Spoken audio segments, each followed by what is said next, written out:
favor say aye. Aye. We are now back in open session. And Pledge of Allegiance.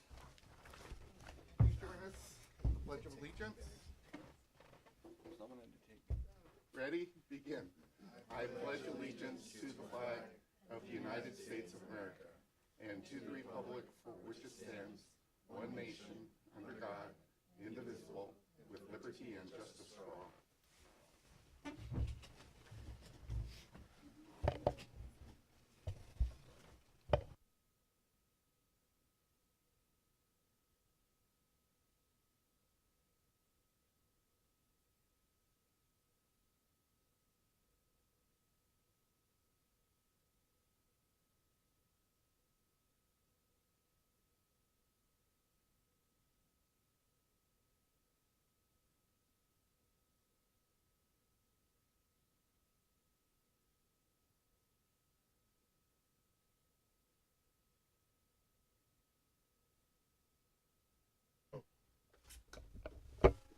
Thank you, Brianna.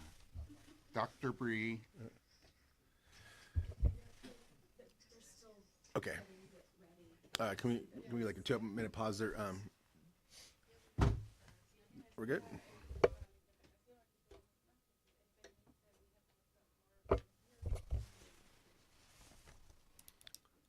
you have the pictures?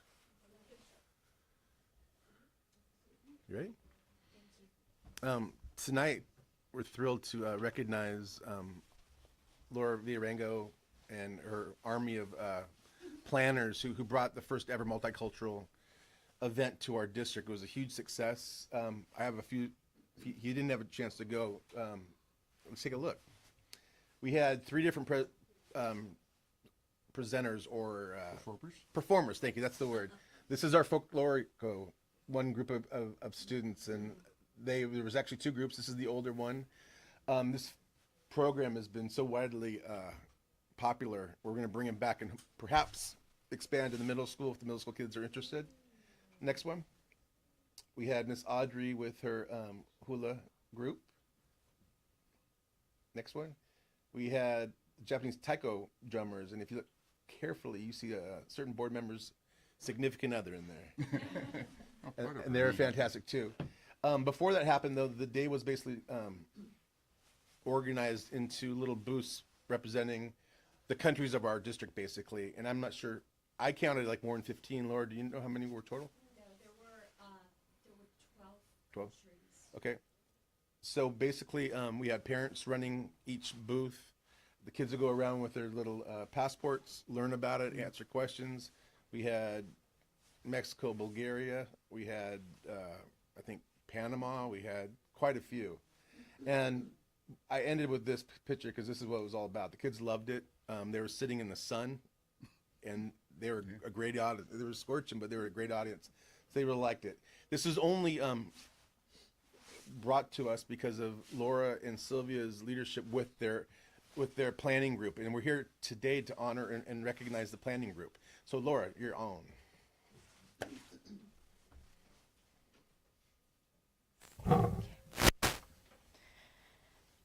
I am honored to stand before you tonight to express my deepest gratitude.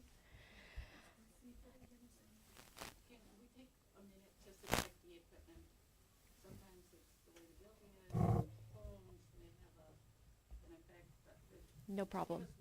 Of course. Gives me a chance to get my You got gear. you need to take a drink of water.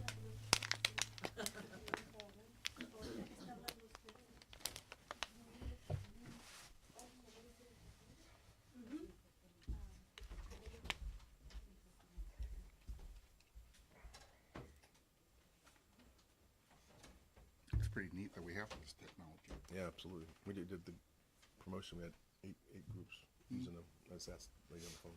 8 different languages? No, I'm sorry. 8 families that were using them. Yeah.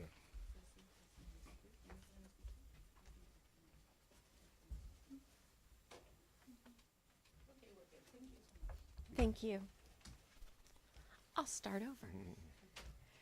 I am honored to stand before you tonight to express my deepest gratitude to the members of the Multicultural Fair Committee for their hard work and dedication. This event is something very near and dear to my heart, as it is beautifully represents the unity and diversity of our Spreckels community. It shows that despite our different backgrounds, we all indeed smile in one language. This year, we had the privilege of showcasing the rich cultures of 12 countries: Japan, Hungary, Romania, Ireland, Switzerland, Belgium, Palestine, Afghanistan, Panama, Puerto Rico, Mexico, and the USA. The Taiko Japanese drummers, thanks to Dr. and Mrs. Hasagawa, Miss Audrey's Hawaiian dancers, and the Spreckels Ballet Folklorico, led by our own Eliana de Santos, and Claudia Gomez.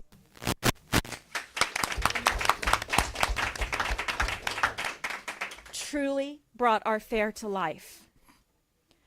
The countless hours all the volunteers spent planning activities for the booths, handling the logistics, setting up, taking down, decorating, and more made this fair a dream come true for many of us.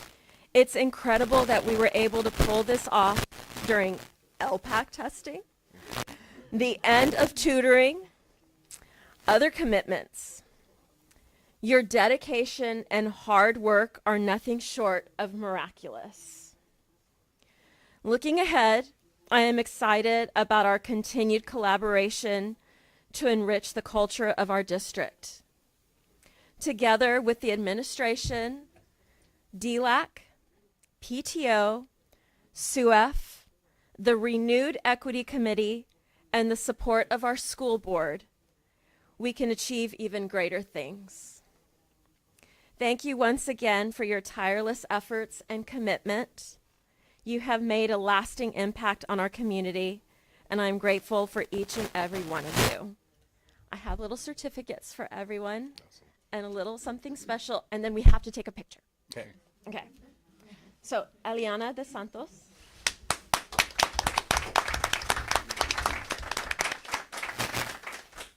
And you have to go up front like the kids do. Yeah. No pressure. Marisela.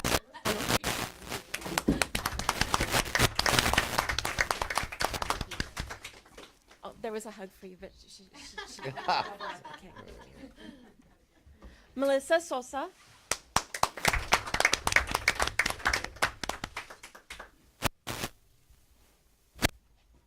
Oh, you forgot the hug.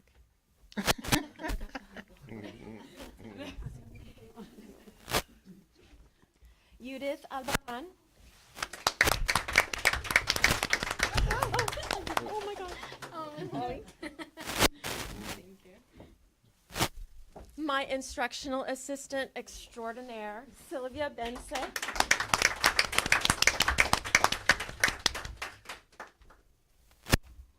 Amy Torrell, who understood, also a teacher, who understood all the craziness at the end of the year. Thank you so much. Claudia Gomez, who was our liaison for all of the groups.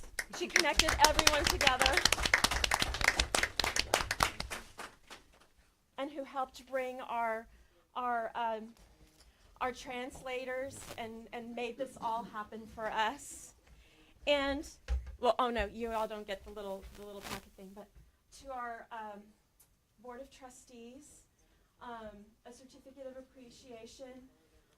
This is presented for your dedication to the success of the Spreckels' first annual, because this is going to be an annual thing, whether you know it or not, multicultural fair. We all smile in the same language. Yay. Should I get a hug? Yeah. I'll come get it. Yeah. Thanks. You want to take a picture, Dr. Chris, with them? Yeah, sure. You want to have it in the picture? Oh, yeah, I'll have it in the picture, and then I'll pass it down so you can see it. Or what do I do? Right in front of- Oh, and I don't know where my phone is. Here's my, oh, yes. You wanna do like the kids? They're all, everybody's right here and they'll. Got Chris in the middle? Dr. Chris will be on the end. Yeah, just Oh, I thought you were like. Yeah, well, you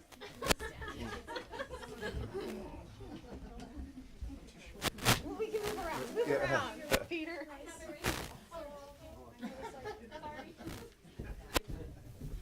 and she got her hug. I saw that. I can't stand behind you.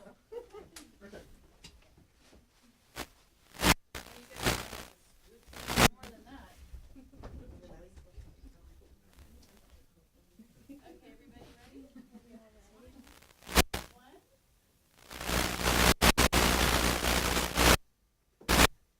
Excellent. Thank you. Thanks so much. Okay, now can I pass this? Thank you, Laura. Yes. I have these also for the PTO, SUF, and for Mrs. Sherpinski, but they're not. Nope. We'll give them to them. Nice. Can I say something while you're all here? My wife, the taiko drummers, they do this at a number of schools, just so that people will know about it, about Japanese culture. But they have never been in front of a better behaved group of students. And they all noted not only how well behaved they were, but how even being out in the heat and the sun, they responded. And they thought that was great. They also love the hula dancers. One of our taiko drummers has gone to join the hula dancers. And they absolutely loved the folklorico groups. And I was going to invite the folkloric groups to perform during one of our choir concerts, but we're not going to do international this season. So, but we were so impressed. We'd love to have that happen. So we'll be back to you. Yeah, thank you so much. It was a wonderful afternoon. And also, I went to that event. I enjoyed myself, and it was very cool to see the drums and the hula dancers and everything else. And Steve, your wife must have the greatest arms to bang for 10 to 15 minutes. That's right. Yeah, that's nothing. They usually do 8 or 9 songs. So I don't mess with the knees. Women with sticks, yeah. Okay, thanks.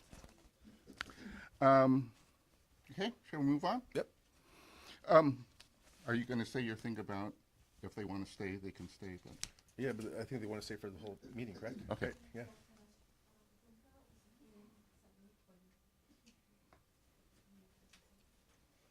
As long as they want, yeah. Thank you. yeah. Thank you. Yeah. Thank you for your support, greatly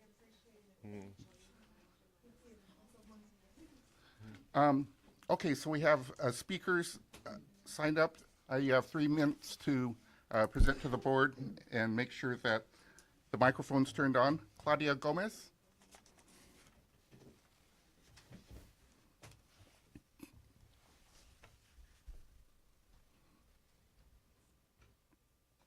Yep, perfect. Okay. Good evening. I would like to express my sincere gratitude to the board, district administrators, and staff for their efforts in asking the difficult questions and being open to working together to make Spreckels District a more equitable and inclusive community this year. This year, I worked with parents who are ready to share their voices and experiences, and staff and community members who were willing to collaborate and support more inclusive spaces.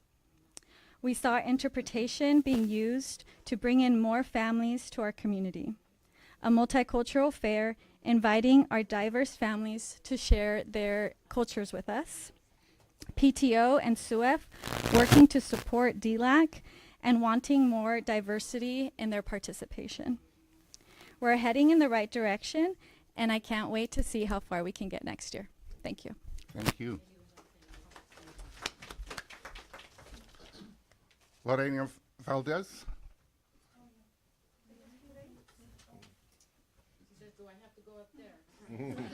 That would be great. Buenas tardes. Mi nombre es Lorena Valdés. My name is Lorena Valdez. Pues yo tengo un comentario I do have público. a comment. Pues más bien es una preocupación It's more like a worry. porque no tengo transportación para los niños. Because I don't have Tengo- transportation for the kids Tengo dos, uno have two of aquí them. en Spreckels One y here in otro en Spreckels. Buenavista. and the other one in Buena Vista. Y pues quisiera que me ayudaran con So ese I would like some problema help with that issue. porque últimamente sí le estoy batallando I am porque solamente contamos con un carro We only y have one vehicle, lo tenemos que usar mi esposo y yo, so we have to share it, my pues él husband para and el trabajo y yo For para work. traerlos for bringing y them pues to lo tengo school. que llevar a su trabajo algunas veces Sometimes I have to take him to work. y pues me gustaría que me So I'd ayudaran like con to este know if I could get problema. some help with this, problem. We're not really supposed to ask any questions. So, Direct me to look into yeah, it. we'll have you talk to the superintendent, and Con él. he'll help Okay. you, work with you on that. Y él puede trabajar con ese problema. Ok, se lo Great. agradecería. Thank you. Really appreciate it. Yeah, Okay, and thanks thank- for coming in and sharing that concern. Mr. Dodd. We've missed your participation in being door monitor for us at these meetings. Yeah. You're the best. I'll stay the entire time. And I'll just open it up randomly. So, I just wanted to thank the board members that are here tonight. I know that all of you have taken time out of your days, afternoons, if not out of your personal and family time to engage in these articulation meetings that I think have been meaningful. I've attended all of them at Buena Vista and one at Spreckels. So I hope that those can continue. I think they give the teachers and other staff members an opportunity to speak to you directly and frankly, face to face. If people choose not to, engage in that opportunity, I think that's, their loss. But those that I have spoken to who've attended, and speaking for myself, which I can do, I've really appreciated you taking time away from other important things in your life to be there. And I think that going forward, I know that some of the cost-saving decisions that we're trying to make, some of them have been resolved, and we're working cooperatively to find solutions to other ones. But there are thoughts that might be outside of the box. Board members a good idea and want to run with it, explore whether it's feasible, or they can dismiss it, quietly. But anyway, thank you very much. I know I look forward to you returning, next year and working with you in those articulation meetings. Thank you. Thank you. Okay, Ms. Witcher. Yeah. Sorry, I addressed you formally and you didn't recognize me. Shorten it. All right. Happy last day of school. I just wanted to share some concerns tonight regarding the district's spending and technology decisions. I'll start off by saying that it's been a good year overall, and I had a really fun group of sixth graders this year. Sad to see them go today. But on a different note, unfortunately, most things tech related, in my opinion, have not been very comprehensive this year at Buena Vista, and BV teachers are frustrated. We started the year off with a pretty disastrous ARIES training, and we were promised an improved follow-up training, but it never happened. BV teachers were also never asked their opinions or input on purchasing the view boards, and now we're told that they must be permanently installed in our walls this summer. I personally would like my view board on wheels so that I can have the flexibility of moving it to a more desirable location when I do use it. I'm concerned about the lack of teacher input. on district technology decisions, view boards, printers, etc. These decisions feel very top down to me. And from what I've heard, BV teachers feel that we're being told and directed on what to do without any regard on how this technology will impact our classrooms, instruction, student learning, etc.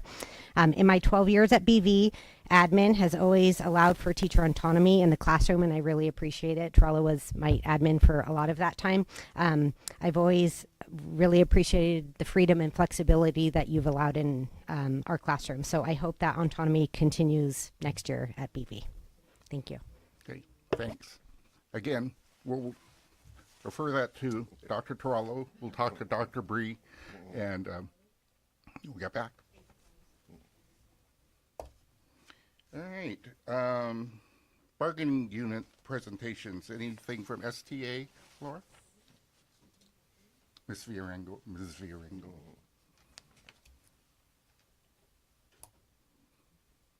The magical light. New hat. Yes, new hat. Sometimes I think I should get different hats and just put them on. Good evening again. I come before you to discuss an issue that at first glance may seem trivial, but has surprisingly consumed an unnecessary amount of our time and energy. Printers. Yes, I know it might elicit a little bit of an eye roll, but there's a valuable lesson here about communication. Over the past few weeks, union members have exchanged no fewer than 17 emails following a notice that went out that most classroom printers would be removed. This has led to disgruntled teachers and mounting frustration, especially with less than 2 weeks left in the school year. We fully understand the need for budget cuts and the challenges they present. However, the crux of the matter lies not in the budget cuts themselves, but in how these decisions were communicated and to be implemented. Had there been an initial conversation with the leadership teams at our school sites to gauge the situation, we could have avoided much of the confusion and frustration. We could have collectively sought ways to look for solutions, understanding the necessity of budget adjustments while finding ways to adapt without compromising our day-to-day operations. As a union, we understand fully that we could have walked into our classrooms at the beginning of the year to find no printers without any heads up. We know that could have happened. But we know Spreckels doesn't work this way. However, that doesn't take away from the fact that we weren't asked to sit down to work collaboratively and find a solution, which is where we as a district, when we work together, we shine. Fortunately, it appears a solution is now in the works. I've heard through the grapevine. All of this could have been avoided with a simple sit-down conversation. We are a team, and we want to work together. We don't want to come across as spoiled. I lost my spot. But if we are to continue working in a district that is one of the lowest paid in the county, we do appreciate these small perks that make our job a bit easier. I recognize that other districts don't have printers in their classroom, and this might be our future. Hope not. But until that time comes, we are grateful for these carrots. They help make our life in the classroom easier. Thank you for understanding and for working to find a resolution. Moving forward, let's focus on improving our communication. Clear and timely communication can help us avoid unnecessary conflicts and emails and work more efficiently as a cohesive team. We all share the same goal: to provide the best possible education for our students. Let's ensure that our messaging and communication reflect that shared commitment. Thank you for your time. I hope I didn't go over that 5 minutes. And for your consideration. Laura, let me tell you that the teachers were heard, and Bernard and Eric have worked pretty hard on it. You'll hear about that during our budget presentation. And your wise counsel about being more communicative during this kind of work is also being heard. And just as we're inviting you to be part of the conversation about the budget, make sure that you call us when we're not being communicative to you. That's where we want to be as a board and as a district, so that we can. Well, you can't avoid emails, but we can cut down that. So Yeah. Thank you very much. Thank you. Okay, anybody from CSCA? There she is. Not a lot. I was going to say, forget about the printers. We need bus drivers.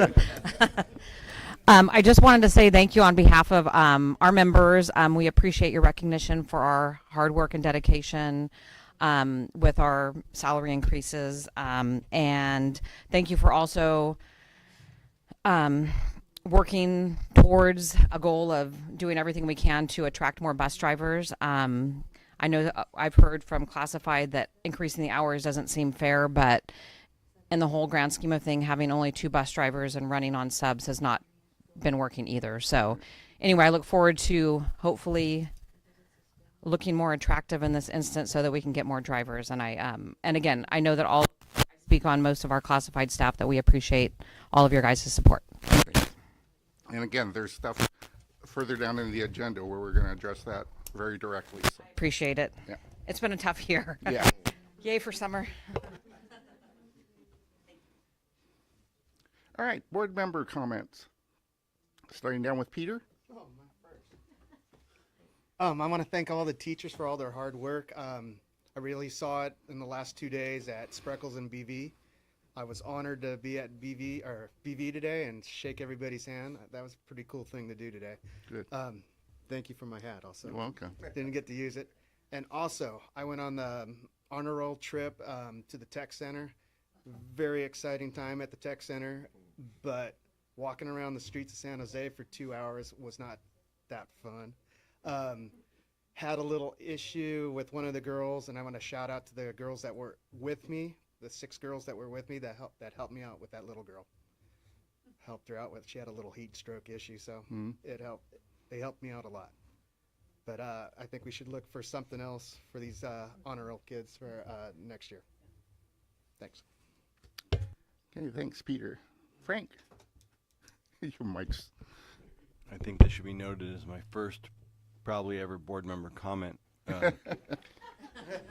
So I want to do a very basic and general have fun this summer, teachers, staff. I know some of the staff doesn't have much of a break, but maybe it's not as hectic. I don't know. And for all the teachers and staff that voiced concerns with issues happening due to impending budget issues, please be more verbal with your needs, feelings, concerns. Show up at the meetings that Mr. Dodd mentioned and email those concerns to any of us, because you are the boots on the ground that knows what's happening. And sitting up here reading 253 pages once a month, I'm not going to know about them unless it's brought to my attention. So thank you for that. And Frank's out. Stephanie.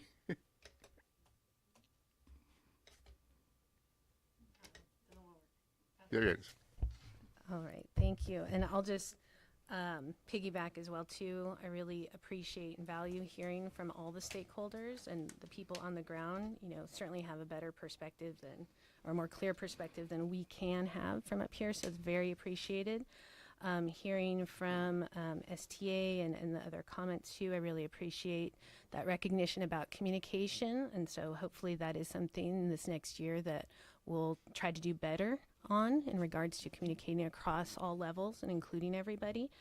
And then, it might be a little disjuncted because I've kind of got my notes here, but I want to acknowledge the multicultural celebration. I think this is extraordinary. I love that it's now already clearly our annual, and I also hope it will expand to BV in the future as well. And I just want to acknowledge and recognize that our district is so diverse, and I really believe this is truly an asset, and one of the many attributes that makes us special. And so it's nice to be able to really highlight that and showcase that. So thank you. It's the last day of school, so it's a joyous day. There's been a lot of celebrations, a lot of positive energy this week.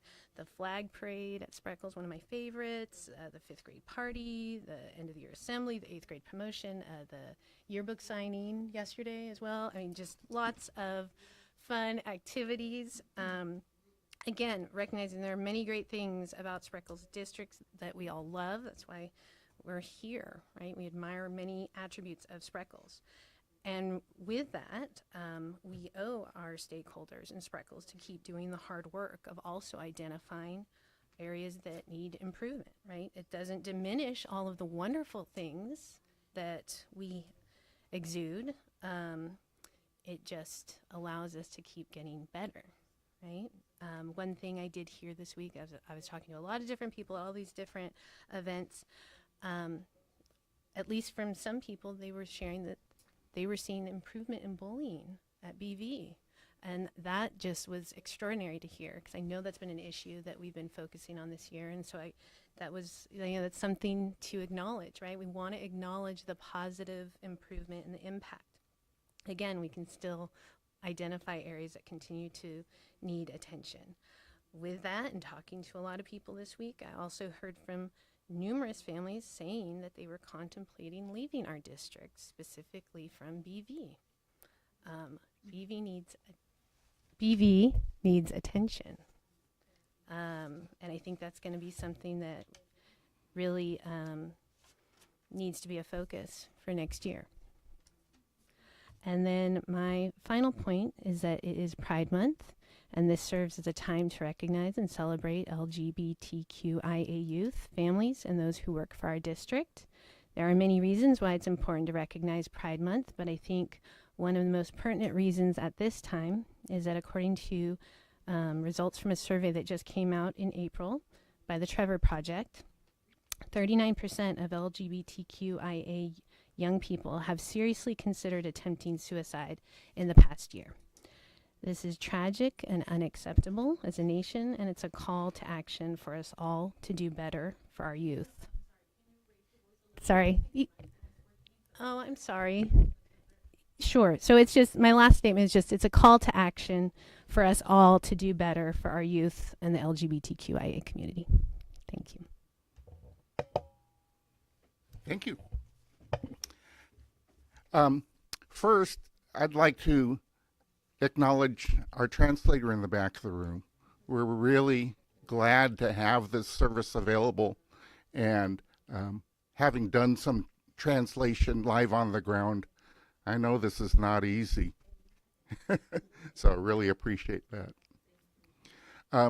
Retirement is a precious thing, and there are lots of things and places that I want to visit during my retirement, but I choose to spend at least part of it with this district, because this district is precious. This district is special. In my years of working at universities and with teacher education, I've been in at least 50 different districts. This one's one that I choose to spend my time with, because you folks make me proud on a regular basis. And when I talk to people about the things that go on in our little district, they're amazed. So I too want to thank all of the teachers, school staff, parents, and because I have a heart for this, the folks at the DO, the district office, that are doing all of this stuff centrally that make everything else work. I think it's really important. And I appreciate all of you, and thank you for what you've done. All right, that's enough board member comments. In terms of oral and written communications, I got a letter, and Dr. Torello also got a letter from Community Human Services about helping to provide a counseling program for substance use prevention in middle and high schools. So something to follow up on. And I don't think I have anything else written, do I? Nope. Okay. Superintendent's report. If I look a little windblown and sunburned, it's because Peter and I kind of had a hustle from the Buena Vista promotion at 6 o'clock, but it was a great celebration, and things happen at promotion that kind of highlight why I think we're so special. We prepare kids really well. Our staff, we're preparing them for the next level. Our parents, you're sending us wonderful kids, you're supporting us. Our kids, I would say, I know they're the best kids in the county, and one of our keynote speakers, her name's Callie Billman. She's a K through 8 lifer at Spreckels, and in her speech, a couple things were clear. We've done a lot in 4 years. She graduated from Buena Vista in 2020, the year of COVID, and she joked in her speech that this is her first 8th grade graduation because the first one was a drive-through. And this made me realize how much we've overcome. We've had some challenges, but today we're getting back to, I think, what makes it special. And it was dear to my heart. Then she says she's valedictorian going to Princeton, so I think we're doing a pretty good job there too. And I mentioned, we've had our difficulties this year. It was interesting. We had a very rocky start, but we rebounded, I think, terrifically. And there's a lot of highlights. I just want to take a second to kind of highlight probably things you'll see in the LCAP. But when you look back at like a year in the reviews, like we've done really good work. We've implemented a new reading diagnostic at elementary school called Dibbles. That allows us to closely track every kid's reading progress in K through 5. Mrs. Ball gave a presentation, and I've been looking at the data, and it's incredible. We implemented a new math curriculum at BV called iReady that I think has the same potential. I looked at some reports from Mrs. Colombo, and it seemed like every one of her kids made growth. We've made improvements to our safety plans and offered advanced training. We took home 4 championships in sports. That's a lot. We closed successful negotiations with all employee groups during very difficult financial times. We've conducted surveys to test the community's interest in a bond. On the 18th, we'll get the results of that survey and whether we should proceed or not. That I don't have the results, but that's coming. And I think the entire time we remain Spreckels strong. Again, we're challenged. We deal with things collectively, but we also get through them collectively. So I just want to thank, again, the students, first and foremost, the parents, the staff, the board for their support, and wish everybody a wonderful summer. I mean, our year's officially over, and it's going to be a good one next year. I'm excited to get back at it. So have a good summer, everybody. Thank you. Okay.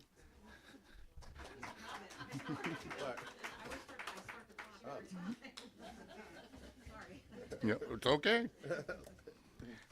Not seeing either of our principals here. They're taking a well-deserved break. Anybody from SUEF or PTO or Bobcat Club? Okay, so let's move on to program updates. Andy, are you doing facilities? Sure, I guess being the facility manager, that would be my job.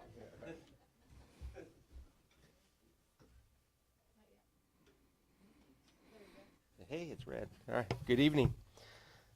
Just usual updates, solar project. PV solar project is supposed to get connected to PG this weekend, but it won't be producing power to the grid until the communications get inspected and PG&E passes all that. No time frame for that at this point. I'm not going to tell you how long it could possibly be, but we're at the mercy of PG&E. So I'll find out more information on that tomorrow and Saturday, and hopefully next week I'll be able to share a little bit more information with you about that. PG&E has mercy? No, they Oh, I'm don't. sorry, I'm sorry. No, we're at their mercy. But anyhow, Yeah. Irreverent question. and mobilization of the HVAC project will start next week. Rooms 9, 10, and 11 at Spreckels. They're going to basically be putting up. They're going to do all the structural construction, processing the roof. HVAC units are supposed to be installed around the 8th of July, which will be the start date also for the Buena Vista Solar Project.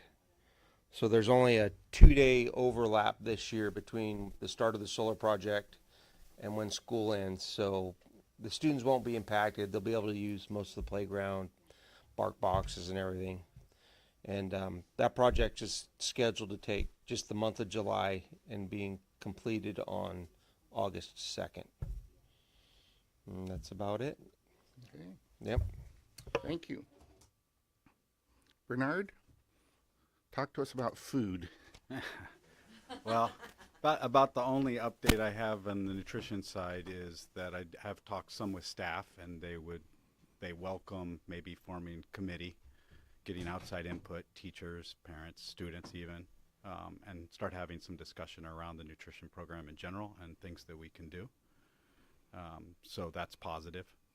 Did get some positive feedback from the staff regarding salad bar that used to be implemented here at Spreckels, and they would welcome it. There's obvious some operational issues that would need to be worked out, but they're very receptive, very open, and I think there's quite a bit we can do. Great. So that's good. And then just to recognize them for their hard work. You know, the kids get through the day because of the food that gets put in those bellies. Yeah. And it's important. And so, you know, I hope everyone recognizes the contribution that they do make, you know, working there to make sure every student that wants a meal has a meal. Great. Thank you. Transportation.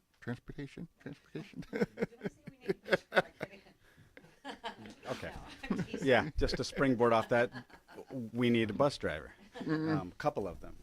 No, but I just would like to take the time to also recognize the transportation staff, and specifically Heather, who does a tremendous job, you know, filling those holes when someone's out and we need a sub driver and we just need to get students to school. Because again, we can't educate them if they don't make it to school. Right.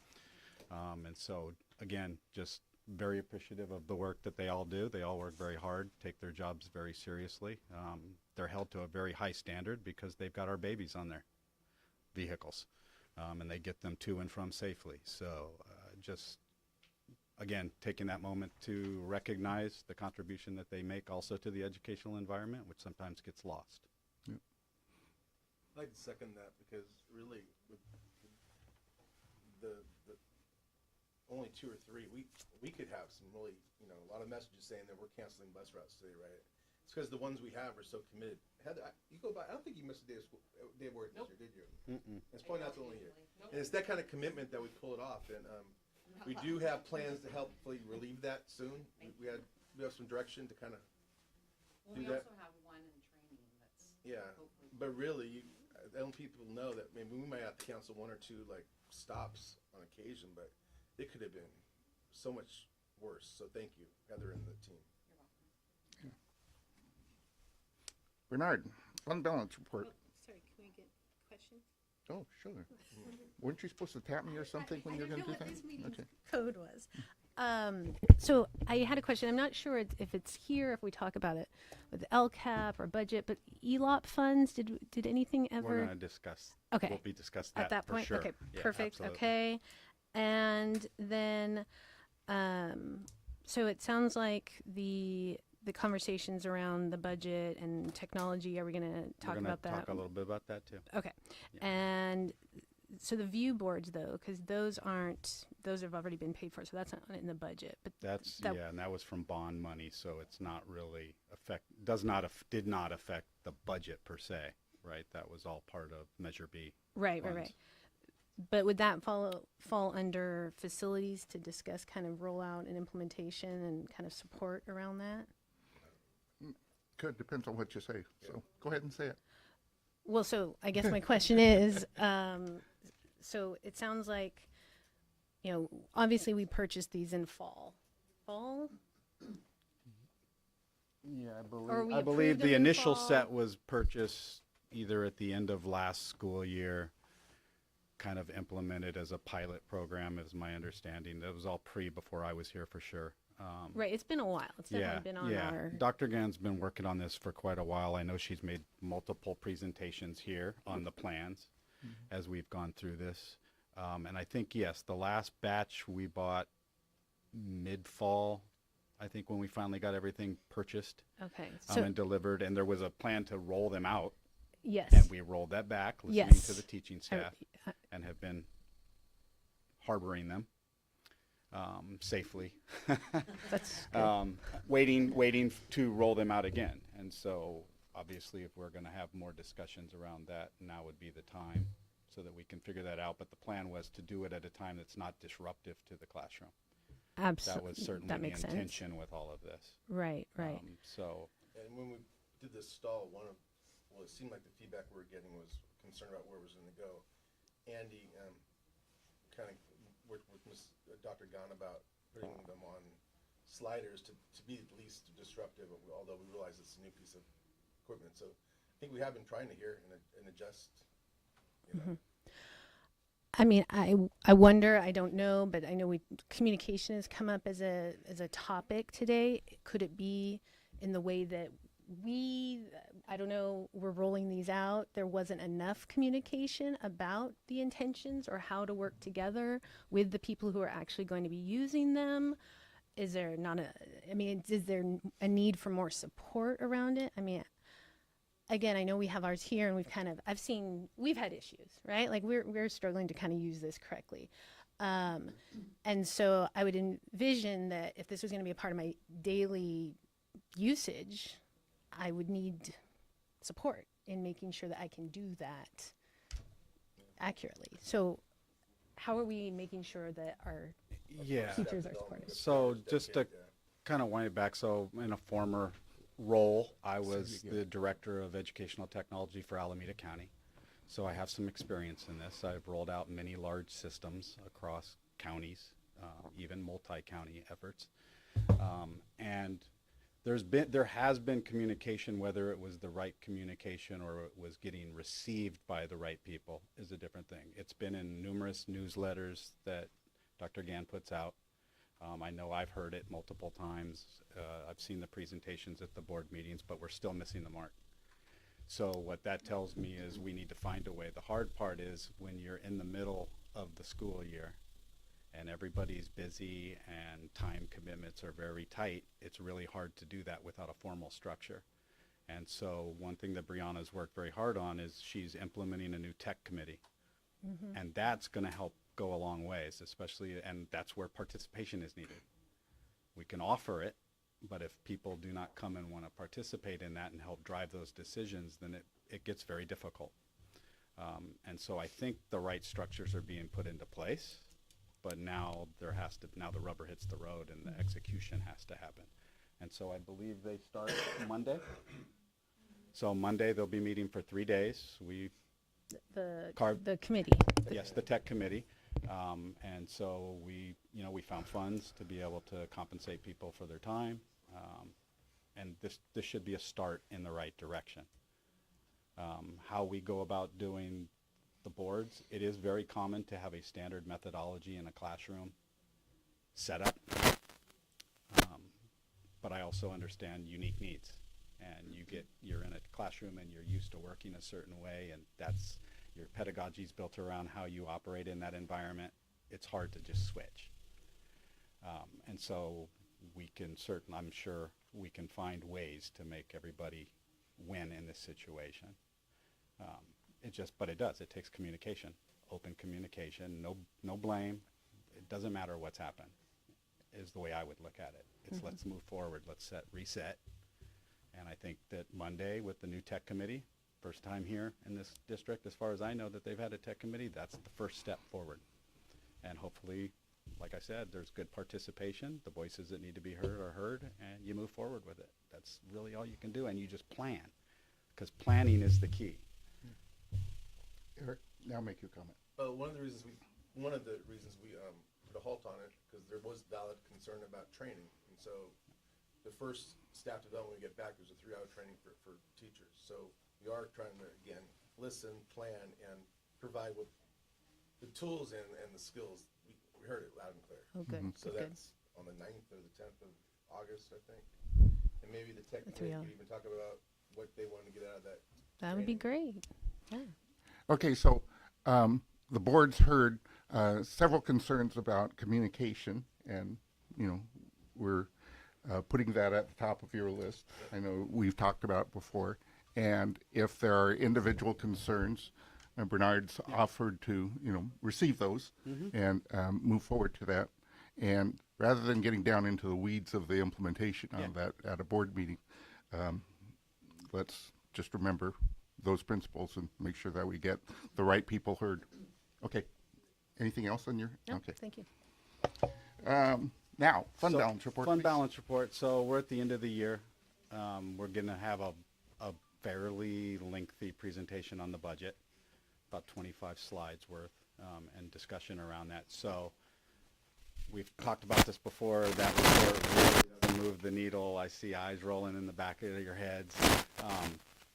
Big takeaway there is we have a certain amount of savings in the current year budget in services where money was budgeted but money was not spent. And so our position will get a little bit better going into some very lean times, which is always good. Okay. Okay. So should we just move forward and we'll do that in the Yeah, okay, I think so. Okay. Class configuration update. Is that you? Yeah, there's not much change on this document, but since then, we've accepted probably another 10 to 11 TK and K, so those are filling up nicely. Again, this will change over the summer, right, Jennifer, a few times, but enrollment's down, we know that. We'll try to adjust by, eliminating through natural attrition 2 teachers, but yeah, enrollment's gonna be better in the next what we could do. Okay. Bernard, do you have anything to add or? Not to that. Okay. Board have any questions? You can stop me at any time. Okay. 4.4 Spreckels Union School District Review of Second something. Interim report. It's the second interim report. So you'll see in your packets, the county gave us our blessing to move forward and accepted our second interim budget. Okay. So let's move up to the LCAP. Sounds good. So this is actually our final screen for that. Or June 18th. And there's quite a few components that need to be discussed. The first one's the budget overview for parents. Basically, it's a little 2 or 3 cheat sheets really. Bernard puts together, kind of says what's being spent from what funds, right? Then we have an annual update, which is a document in your packet that basically looks at last year's goals, actions, and expenditures. We kind of went over and we pretty much hit everything other than the music teacher one. Yeah. And that wasn't from a lack of The time. only goal. Then the actual LCAP itself, and then it comes with what's called local performance indicators, and that's kind of a series of self-reflections, surveys that is part of the plan. And then I put together kind of just an overview. So there's all those documents that we kind of take a look of what our LCAP looks like, any changes to it, and the feedback from it. So the process really begins, as soon as we get back, we're collecting data, taking a look at our LCAP goals and metrics. Where are we falling short? What do we need to do? There's actually a formal report in February called the mid-year report that went in front of you. Then February, May, that's really the focus, stakeholder engagement, start building your LCAP. We met with our educational partners 3 times. We met with the DLAC to really discuss goal number 2, which is supporting unduplicated students. We did a couple surveys. We went through some priority drills because we knew that some things had to be taken out. And then here we are tonight, June 6th, the public hearing. And then between June 6th and our next meeting, we work with the county. Fortunately, we've been working with the county the whole time, and they are very supportive. We actually give them access to our online template, and they kind of go through to make sure all the metrics that need to be there are there. This year, there's a couple of changes that you need to make sure that certain groups you have actions for. And so after our public hearing, if the board gets any direction to change it, we will come back and make changes for June 18th. Next up, this year, there are new required actions specific to subgroups. If a district has 3 or more English learners, you need to have specific actions. We have in our goal 2. If you have 15 or more long-term English learners, long-term English learners define as a student that's been in California school for at least 5 years that has not been redesignated. The idea is that it's not working. Why is the student not making the growth? And so you need a specific action for that. We don't have 15 long-term English learners. We have more like 7, 8, 9. Some of them are getting close, but we have about 7. But we do have an action in there to touch that, and it's really at Buena Vista because you get your long-term English learners a little later, right? You don't get them in first, second grade because they haven't been here long enough. Technical assistance, our district doesn't qualify for that.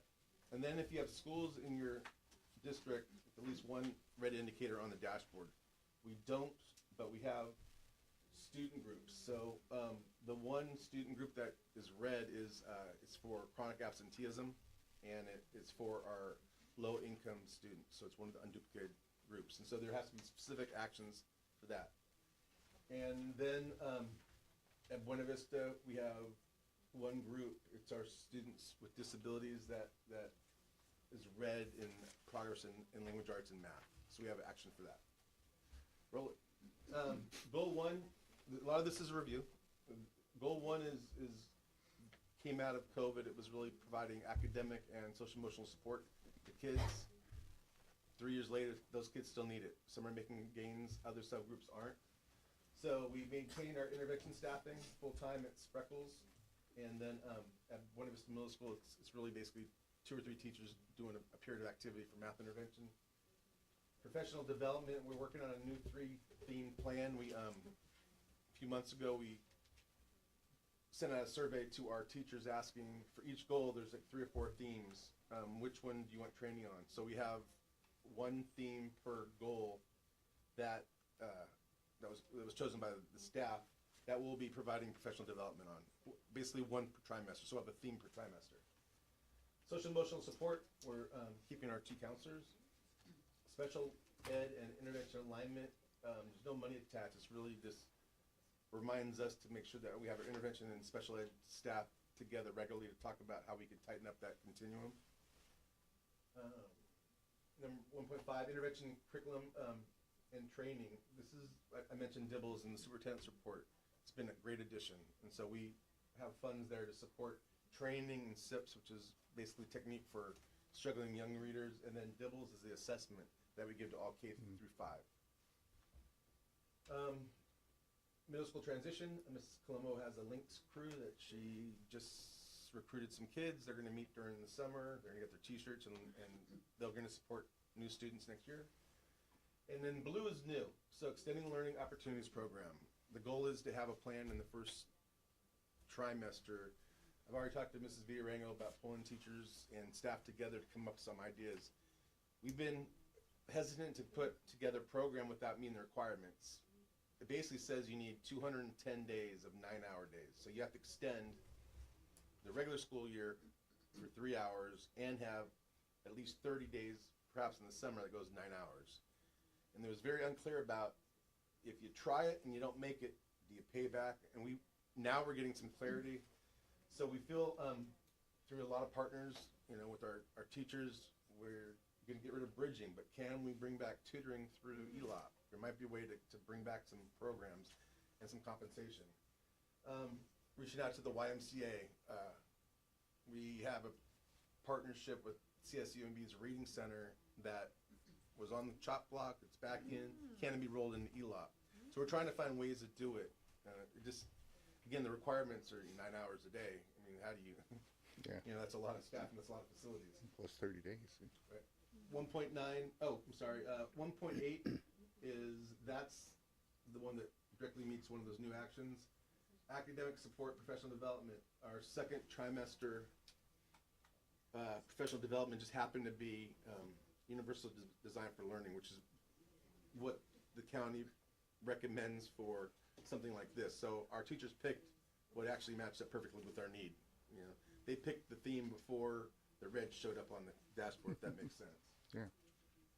Social emotional curriculum, we have at both sites that the counselors push in to the health classes, things about bullying, making good choices, how to make friends, stuff like that. And again, red's removed. We added some metrics, and a lot of these are required by the state. The CAS scores are the science scores, and so we have our language arts and our math scores, but now we're going to add our science scores as well.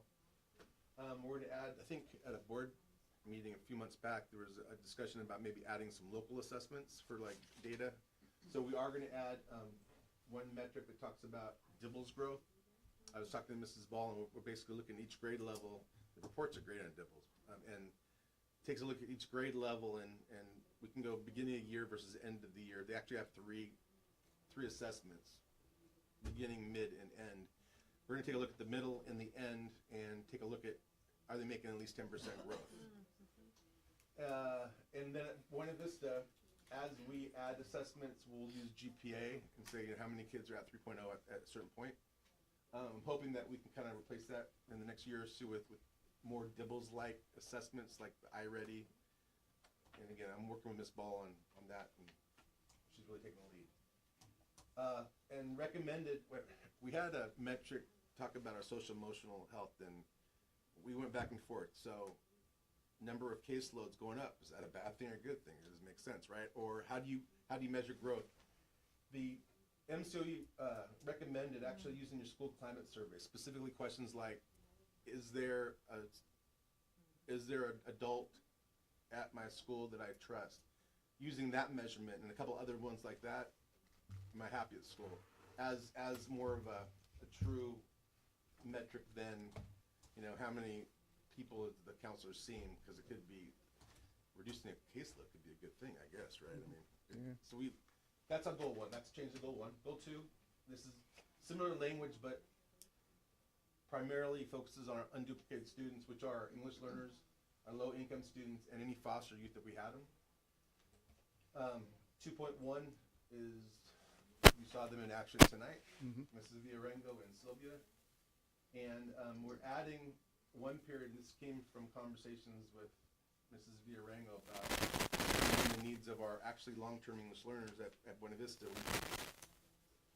I think we decided, and data proved it, that they need more focused daily support.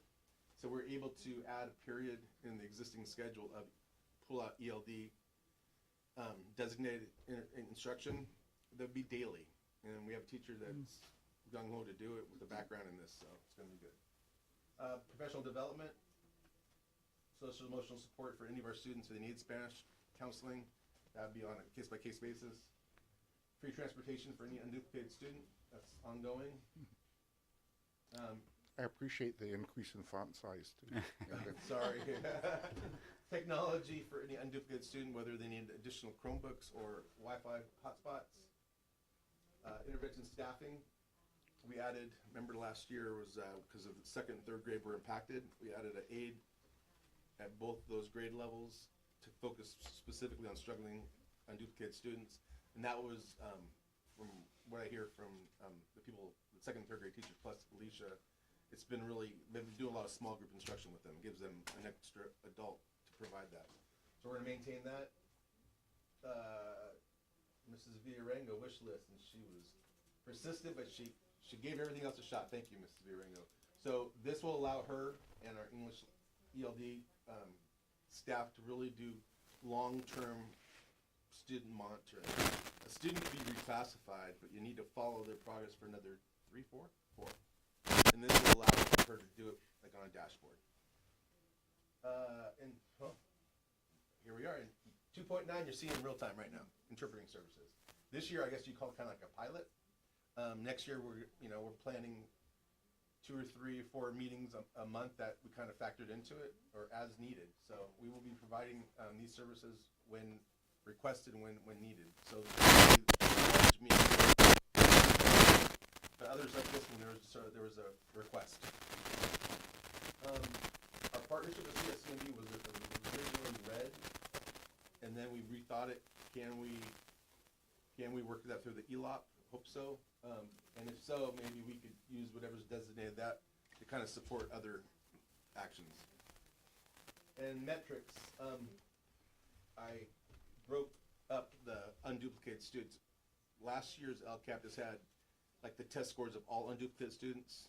The recommendation, and it's a good one, is break it up. So you have like language arts and math per group. So how the English learners progress and how the low income. So you're not looking at them as a collective group. Goal 3 is really family engagement, school climate. We're going to continue to fingerprint and give stipends to our coaches. That is a conversation we may have about budget cuts. That was a very good suggestion from the teachers. Like, we're going to cut, maybe we start with things like stipends, because we have parents that would volunteer. We have 3.2, our partnerships. That's really the music goal, the music teacher goal, jazz club, BV, folklore co, and our art.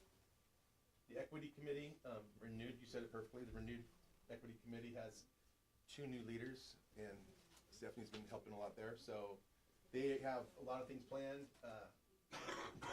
We've had this 3-4 for a while. It's basically money set aside for teachers to kind of diversify their reading selections.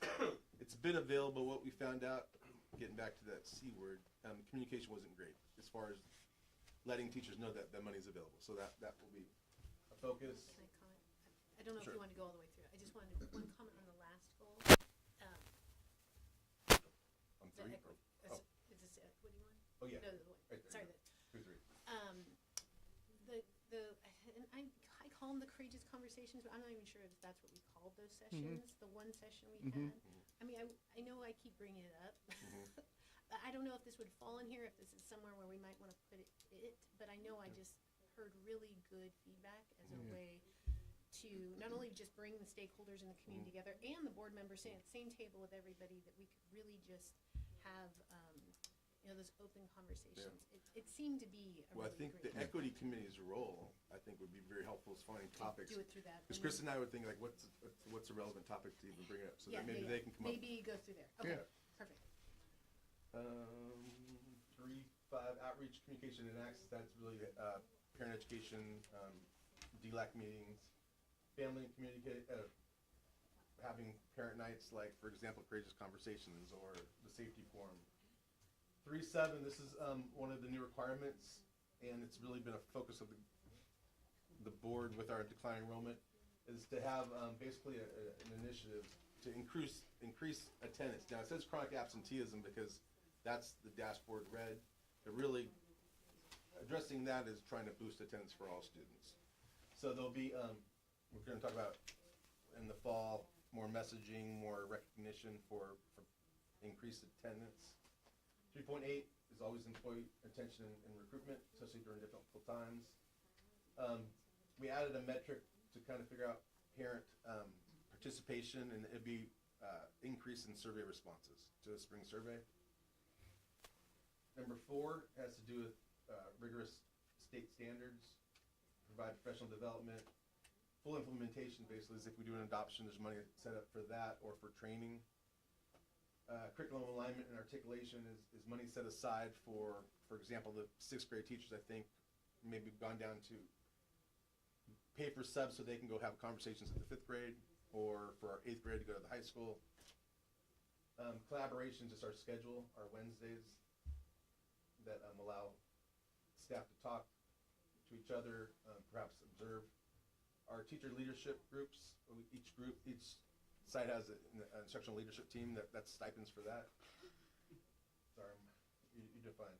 Civic learning, in years past, there's been trips to Hamilton, or 8th grade brought them to Old Monterey, things like that. Transitional kindergarten, this will be the last of the 3 months, Jennifer? The last year, yeah, Okay. that roll out of the. This is just making sure we're where we're supposed to be. Basically, they rolled out transitional kinder by 3-month groups. And so now we're going to start getting the youngest little 4-year-olds. This should be interesting. You know. And then we mentioned technology committee and tech plan. So goal 5 at this point is a big on hold, because I think everything depends on what our next steps are in the school bond. And that's it. Yep. So any questions about this? Again, this is a public hearing. People could review it for the next 2 weeks. One requirement of the LCAP is that any written questions to me, I have to respond in writing back. That's happened a couple times so far. So if you have questions about the LCAP tonight, fire me. If you want to just talk to me, that's fine. But if you want to get a formal response, just send me an email. If this is a public meeting, I mean, can you address those questions if they're presented now, or? Probably in writing after, yeah. And frankly, we're not in the public hearing yet. We're doing the presentations, and then we'll go to public Then you hearing. can, yeah. Then you can ask a question. I'm not sure if respond to it, but you can bring up your questions that will be answered later. So that's the LCAP. 2 weeks we will approve the LCAP and go from there. Okay. LCAP goes hand in hand, by the way, by staff, presented and approved with the budget. All right, so here we are. So do a little bit of review just to kind of set kind of the base here. So bless you. The governor's May revision, which recently had come out, you know, we can note that there was a tax filing anomaly. They just they miscalculated tax revenues is essentially what led to our budget situation that we're in. And so we've got a $27.6 billion shortfall, and our Prop 98 funding, which is what funds schools, is down $3.7 billion just since January. So it's serious at the state level. And that's policy driven and lots of complicated things that we can't really control, but we need to be aware of what's going on at the state level because it's going to impact us down the road. So with the governor's proposed budget, he largely protected education from facing reductions. They're still fighting some of that, other lobbies for other industries, for lack of a better term, other interest groups that feel education's kind of getting a pass. So that battle rages on, but I think the legislature, 20-hour days for too many days, they're behind education. I think right now is a good time in that regard, that everybody feels the state needs to invest in our futures. So we'll see how that goes. And so now we wait, and we hope that they can come to an agreement sooner rather than later and not push this budget adoption off, you know, as late as October in some years. So we're hoping that happens. A couple things that were in there. There with withdrawals from the public school system stabilization account. So that's our reserves that they can go into. So the governor's proposing pulling $8.4 billion out of there to help cover some of this shortfall.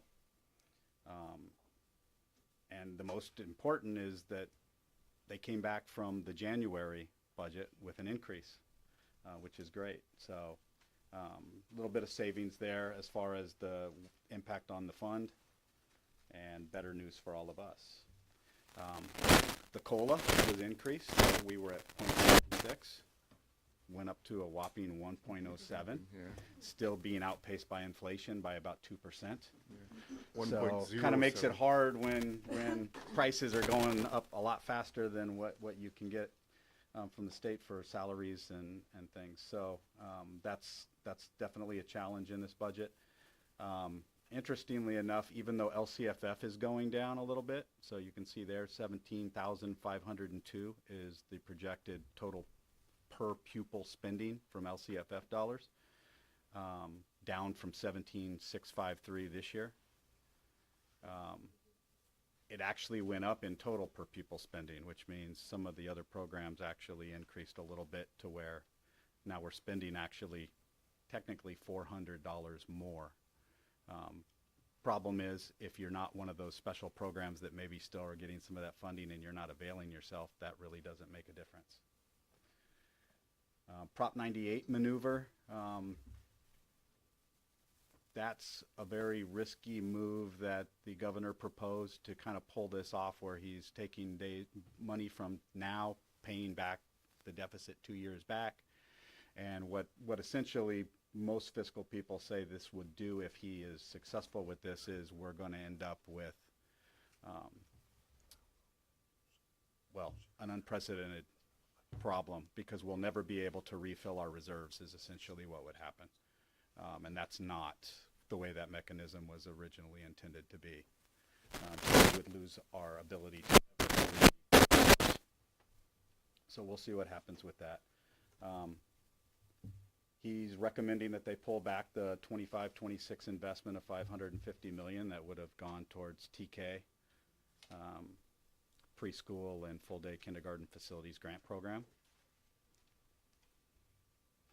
And these are the major assumptions to just kind of keep in mind as we go through here. So you can see the COLA 8.22 this year down to 1.07, and then we start trending slowly back up. 2.93, 3.08, 3.3. So those are kind of the latter two or more historically our average COLAs that we seem to see. Grade span, you can see there our base grant money for the different grade levels. We won't go through all these numbers. You can see some adjustment factors, adjusted base. You can kind of see what we get per student there. As high as 10,478 for the second. And then down below, additional stuff that we need to go. And the big one there is to pay attention to the third line from the bottom, which is the CalPERS rate. PERS can pretty much increase to what they want to. They're not statutorily held to anything like STRS is. And so you can see there, it's projected to go as high as 29.2%. in a couple years. That's almost 30% of salary that we then also have to contribute into PERS for PERS members. So it's a burden. So we'll have to see what happens with that one. And of course, minimum wage, as minimum wage keeps going up, it puts pressure on us to elevate our salary. And that's an additional factor that we have to consider. So for our budget, what are our revenue assumptions? So a few of them. Statutory COLA, we went with 1.07, which affects all the state-funded programs. Interest rates are about 3%, so we have some money in the county treasury and things like that. So that's kind of lottery unrestricted. We get 177 for ADA, and for restricted amounts, we get another 70 for ADA for that. And those are monies that we use for all of our curriculum adoptions, instructional related things. Very important money. And then of course, just so you know, the tools that are used, the LCFF calculator that FCMAT puts out, that's how we kind of figure out what our LCFF funding will be. And then of course, you saw in the previous slide, those were screenshots from what's called the dartboard, which just kind of gives you all these different numerical assumptions to follow when you build a budget. On the expenditure side, just some things to keep in mind. Step and column movement is always, accounted for in the budget. Longevity is accounted for as well. That's all kind of financial system. Health insurance benefits, all capped by the bargaining unit contracts. Approve indirect. So indirect is where we can charge, for instance, we're getting money from a federal program, we're able to charge an administrative fee to that grant. Our assigned combined is 8.78%. There you can see the stirs going from 27 this year and 2 years up to 28. So just steady encroachment. And then the consumer price index right now is set at, for California, is set at 2.83%. So again, that's in deference to the 1.07 that we get on our revenue side. So the budget kind of at a glance. So this is broken up into unrestricted, restricted, and combined. Restricted are just those programs where you basically have to balance. You get this much money, you can spend that much money, and that's it. You need a zero balance at the end of it. Unrestricted, you pretty much can do quite a few things with the money because it doesn't have the restrictions. The combined column's the one that ultimately matters here for this discussion. So we start with the beginning fund balance. We're projecting on July 1st of $6,505,195. Our revenues are expected to come in at $12,671,674. That gives us $19,176,869 available. So planned expenditures, $12,673,163. And that would leave us with a fund balance of $6,503,706. And so if you look at that top column, 6505, and you look at that bottom one, 6503, looks pretty good, right? Kind of comes out balanced. Here's the rub with that. So just for full transparency. So past budgets, good times, plenty of money. You build it, you put lots of extra money in your budget to kind of cover those unexpected costs because you know they're going to happen. Times like this where you're focused on you need to really watch what you spend, it's better, in my opinion, and obviously it's up to your direction. This is a very lean budget. This is Dr. Tarallo and I, with feedback from all the principals and various people running programs, scrutinized every single line item in our budget and said, do we need this? Could we do without it? What do we want to go with? And so that's what we did, that exercise. We did not look to come close to being balanced in any fashion. It just kind of works out that way. There still will be an ultimate deficit, which we'll go over that later.